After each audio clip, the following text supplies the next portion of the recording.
May rason para manatili ay di na pwede dahil nga sa kanya ay masaya ka na't di na ako ang dahilan. Kaya naman hindi na kita mahihintay. Panibago na buhay ang aking haharapin. Masakit man para sa'kin ay aking tatanggapin. Heto na ang dulong hindi ko inasahang darating.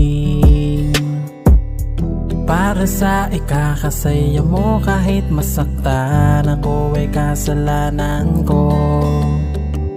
Pasensya ka na kung may pagkukulang ako sa tinaya, hayaan ka na lang lumayo. Hindi ka na lang pipigilan mawala. Kung gusto mo nang lumaya ay walang magagawa. Mag-isa ko na lang gagawin lahat